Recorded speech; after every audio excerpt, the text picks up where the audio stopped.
Bienvenidos a nuestro estudio de la segunda carta que el apóstol Pablo escribió a la iglesia en Corinto. Hoy estudiaremos la defensa de Pablo por su condición de apóstol y su descripción de la manera en que un verdadero ministro de Cristo debe ser. Mientras leemos segunda de Corintios, descubrimos que algunos de los corintios están ofendidos por la primera carta de Pablo. Ellos desafían tanto su autoridad como a su nombramiento como apóstol. Pablo no está de acuerdo. Así que en 2 de Corintios 5:13 al 6:1, Pablo nos da uno de los pasajes más significativos en todos sus escritos, abarcando 3 temas cruciales. Primero, ¿qué es el Evangelio? Segundo, ¿cuál es la misión de la iglesia? Y tercero, ¿qué es el ministerio? La explicación de Pablo del Evangelio tiene una herencia rica y profundidad teológica, pero es muy simple en el centro. Él revela esto en 2 de Corintios 5:14 al 17 diciendo que si uno murió por todos, luego todos murieron, y por todos murió, para que los que viven ya no vivan para sí, sino para aquel que murió y resucitó por ellos. De modo que si alguno está en Cristo, nueva criatura es. Las cosas viejas pasaron, he aquí, todas son hechas nuevas. Esta es la buena noticia del Evangelio. Pablo explica, en otro lado, que la humanidad está condenada al pecado sin ningún medio de rescate de la ira de Dios. Jesús vino como Dios encarnado y se convirtió en patriarca de una nueva familia espiritual. Aquellos que están en Cristo son libres de su sentencia de muerte por el sacrificio del patriarca. Él murió para que ellos no tengan que hacerlo, y Él resucitó para que ellos puedan vivir como parte de su familia.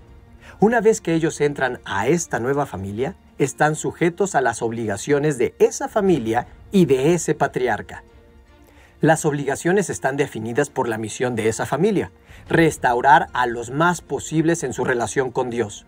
Pablo detalla la misión en el versículo 5, 18 y 19. Y todo esto proviene de Dios, quien nos reconcilió consigo mismo por Cristo y nos dio el ministerio de la reconciliación. Que Dios estaba en Cristo reconciliando consigo al mundo, no tomándoles en cuenta a los hombres sus pecados, y nos encargó a nosotros la palabra de la reconciliación. Cada afirmación requiere de un plan, de objetivos y tareas a completar. Pablo representa esto en los versos 5:20 al 6:1, diciendo en esencia: somos embajadores de Cristo, lo representamos ante el mundo al predicar el evangelio del arrepentimiento, perdón y discipulado. Desde que nos convertimos en sus embajadores, somos diferentes al mundo que nos rodea. Veamos lo que Pablo dice en 2 de Corintios 5:16 y 17. De manera que nosotros de aquí en adelante a nadie conocemos según la carne, y aun si a Cristo conocimos según la carne, ya no lo conocemos así. De modo que si alguno está en Cristo, nueva criatura es. Las cosas viejas pasaron, he aquí todas son hechas nuevas. Esto significa que todo es diferente cuando te vuelves discípulo de Jesús. El que está en Cristo no debe mirar a la gente como antes. Él o ella han recibido unos lentes nuevos para poder ver el mundo. Todo es nuevo. Las viejas formas de vivir pasaron. Así el creyente tiene una nueva misión, un nuevo propósito, un nuevo ministerio. Esta segunda carta de Pablo a la iglesia en Corinto es acerca de este nuevo ministerio, el ministerio de la reconciliación. En 2 de Corintios, Pablo ve a cada creyente como un ministro del Evangelio y ve a quienes están en liderazgo como aquellos que equipan a otros para ese trabajo. El ministerio es el llamado de todo discípulo, es su razón de ser. Nunca veremos al mundo evangelizado hasta que todo el pueblo de Dios, y no solo los líderes, asuman personalmente el encargo de Cristo. 2 de Corintios nos detalla lo que es el ministerio, quiénes son los ministros y cómo es que Dios quiere que esos ministros estén equipados. Ahora, en nuestra relación con Cristo, Pablo enfatiza 3 elementos de relación. Primero, hemos sido reconciliados con nuestro Creador a través de Cristo. Él es el proveedor de lo que más necesitamos: la salvación del pecado y de la muerte. Él es acepto delante del Padre y somos tomados como parte de su comunidad. Así como la familia de Noé tuvo un lugar en el arca porque Noé era recto, nosotros encontramos perdón y aceptación, como los que asimismo son familia de Jesús. En segundo lugar, Pablo dice que aquellos que están en Cristo son nuevas criaturas. La salvación involucra regeneración, transformación, el inicio de un proceso de ser hecho a la imagen de Jesús. Nuevo comienzo, nueva vida, nueva visión, todo es diferente. Estar en Cristo significa ser parte de lo que es Cristo y de lo que hace. Cristo nos hace parte de sus planes. En tercer lugar, Pablo dice que somos embajadores de Cristo. Si has sido perdonado, ya no debes vivir para ti, sino para aquel que te perdonó. Entonces, como Pablo sigue a Jesucristo, él dice, aquí está mi motivación. Todo lo que hago, lo hago para Jesucristo. Encontramos que, según Pablo, podemos resumir los niveles de nuestra conexión con Jesucristo así: por Cristo, en Cristo y para Cristo. Al seguir en 2 de Corintios vemos que Pablo tiene mucho que decir sobre la vida del ministro del Evangelio. Pablo dice que este ministerio tiene un gran tesoro dentro. El tesoro es Cristo. Cuando el ministro se reconcilia con Dios a través de Cristo, mira a Cristo. Mientras mira a Cristo, se transforma en aquello en lo que medita. Empieza a transformarse en alguien más como Cristo. De esta forma, el ministro llega a ser como una vasija de barro. Simple, ordinaria, pero llena de un gran tesoro. Su valor está en lo que lleva dentro, el mensaje de esperanza y salvación. ¿Cómo muestra un ministro este tesoro? Pablo se enfoca en las pruebas y procesos del ministro. A través de la capacidad sobrenatural del ministro de reflejar a Cristo, aún bajo una enorme presión, él o ella muestran que hay más de lo que se puede ver a simple vista. Dios quiere que el mundo sepa que esta pequeña vasija de barro es diferente. Esta lleva consigo un tesoro transformador que ayuda al ministro a responder con gracia sobrenatural a la presión que viene sobre él. La gente lo ve y dice, míralo, mira cómo lidia con la presión, mira cómo reacciona. Debe haber algo que le permite responder de esa manera. Así Pablo escribe en el verso 5:18 que tal es el ministerio que Cristo nos ha encomendado. Mientras estudias esta obra maestra sobre el ministerio, te darás cuenta que Pablo nunca habla de metodología. Él no habla sobre estrategia, no. De acuerdo con Pablo, el ministerio es un asunto de ser como Cristo.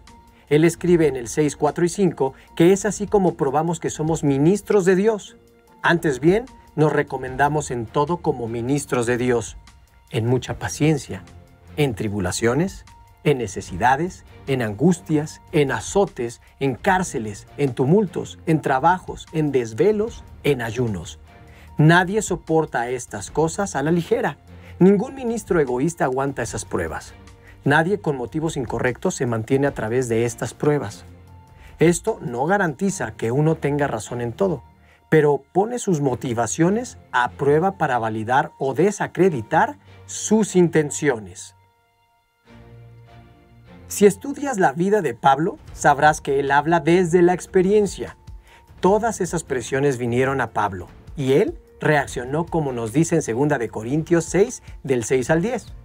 En pureza, en conocimiento, en tolerancia, en bondad, en el Espíritu Santo, en amor no fingido, en palabra de verdad, en poder de Dios por medio de armas de justicia a derecha y a izquierda, por honra y deshonra, por mala fama y buena fama, como engañadores pero siendo hombres de verdad, como no conocidos pero bien conocidos, como muriendo, pero he aquí, vivimos, como castigados pero no muertos, como entristecidos pero siempre gozosos, como pobres pero enriqueciendo a muchos, como no teniendo nada pero poseyéndolo todo.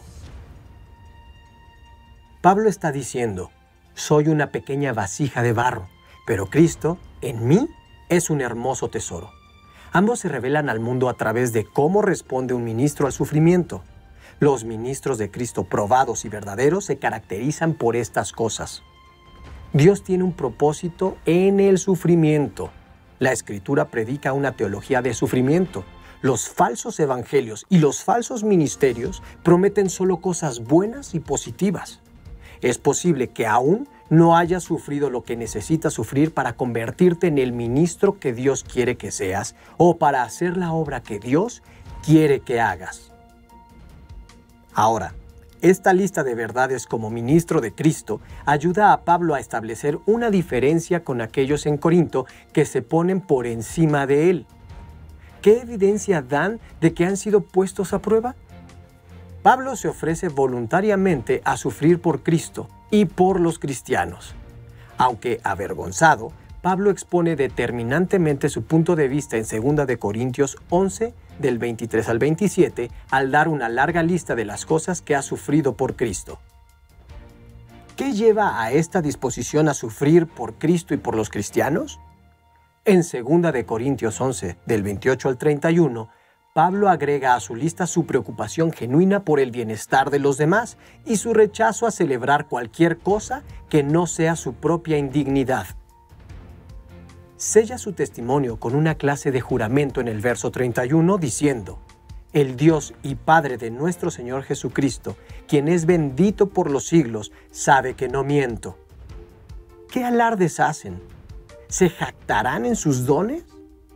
Se jactará de su debilidad y perseverancia frente a presiones inimaginables, porque ese triunfo es de Cristo, no suyo. Ante tantos desafíos, Pablo llama a los corintios a abrir su corazón a él y a todo lo que les escribe en estas cartas. En 2 de Corintios 7, del 2 al 4, escribe: Recíbanos. A nadie hemos agraviado, a nadie hemos corrompido, a nadie hemos explotado. No digo esto para condenarles, porque ya dije que están en nuestro corazón para juntos morir y juntos vivir. Tengo mucha confianza en ustedes. Mucho me glorío en ustedes. Lleno estoy de consolación, sobreabundo de gozo en toda nuestra aflicción. Él ha sido validado como ministro a través de los sufrimientos por Cristo y el Evangelio. Debería ser abrazado por ellos, por muy duras que sean sus palabras, porque Él también ha sufrido por ellos. En 2 de Corintios 5, Pablo nos dice que nuestras vidas deben ser tan transformadas que la única forma en que el mundo no vea a Cristo en nosotros es porque Satanás lo cegó de una forma sobrenatural. Desafortunadamente, si somos honestos con nosotros mismos, debemos admitir que si la gente no ve a Cristo en nuestras vidas, no es porque Satanás los ha cegado, sino porque no manifestamos el tesoro de Cristo en nosotros. Nos hemos proyectado a nosotros mismos en lugar de a Cristo y solo somos unas vasijas de barro. Para terminar, dediquemos un tiempo para meditar en 2 de Corintios. En él descubrirás el perfil que Dios ha diseñado de lo que debe ser un ministro del Evangelio de Cristo. Medita en eso y luego busca la gracia del Señor, que su Espíritu pueda equiparte para crecer en la plenitud de lo que eres en Cristo y que otros puedan ver a Cristo en ti y alcancen la esperanza de gloria.